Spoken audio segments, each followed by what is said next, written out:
آگے بھائی کا سوال ہے، سفر میں قصر نماز پڑھی جاتی ہے تو کیا وتر کی نماز کا کیا طریقہ ہے؟ کیا ایک رکعت پڑھی جا سکتی ہے؟ میرے بھائی وتر 3 رکعتیں بھی پڑھ سکتے ہیں، 5 بھی پڑھ سکتے ہیں، 1 بھی پڑھ سکتے ہیں، اور بہتر کیا ہے 3 ہے یا 5 ہے، ظاہر ہے جتنی زیادہ ہوں گی اتنی بہتر ہے، لیکن بہرحال 1 بھی پڑھی جا سکتی ہے۔ بلکہ بخاری شریف کی روایت ہے جناب امیر معاویہ رضی اللہ عنہ تو پڑھا ہی ایک ہی وتر پڑھا کرتے تھے، اور ان کی کسی نے شکایت لگا دی عبداللہ ابن عباس رضی اللہ عنہما کو، صحابی کی شکایت صحابی کے سامنے، تو عبداللہ ابن عباس نے کیا کہا کہ بھائی وہ فقیہ ہیں، دین کے عالم ہیں، یعنی کہ جو کر رہے ہیں درست ہے، ان کو پتہ ہے مسئلے کا۔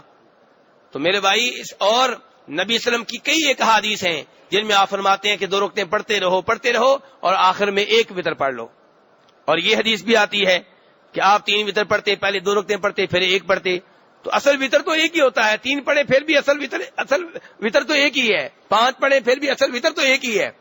ٹھیک ہے؟ تو بہرحال 1 وتر پڑھنا جائز ہے، بہتر 3 رکعت ہیں یا 5 رکعت ہیں۔ تو یہ آپ سفر میں بھی پڑھیں گے میرے بھائی۔ نبی صلی اللہ علیہ وسلم سفر میں فجر کی سنتیں اور وتر کی نماز ترک نہیں کیا کرتے تھے، سفر میں بھی وتر پڑھنے چاہیے اور سفر میں فجر کی سنتیں بھی پڑھنی چاہیے، باقی 4 نمازوں کی سنتیں جو ہیں وہ پڑھنے سے اجتناب کریں، کیونکہ بخاری مسلم کی روایت ہے، روایت کرتے ہیں جناب عبداللہ ابن عمر رضی اللہ عنہما کے بھتیجے، وہ کہتے ہیں کہ میں آپ کے ساتھ تھا، عبداللہ ابن عمر کے ساتھ تھا ایک سفر میں، تو انہوں نے نماز پڑھائی، قصر نماز پڑھائی،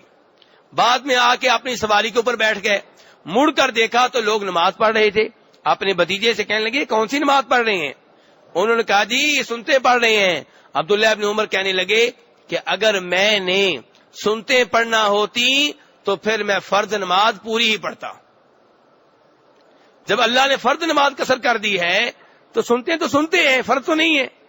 اور پھر کہنے لگے کہ میں نے اللہ کے رسول کے ساتھ نماز پڑھی، میں نے صدیق کے ساتھ نماز پڑھی، میں نے فاروق کے ساتھ نماز پڑھی، میں نے عثمان کے ساتھ نماز پڑھی رضی اللہ تعالی عنہم، وہ سارے کے سارے جب قصر نماز کرتے تھے سنتے نہیں پڑھتے تھے۔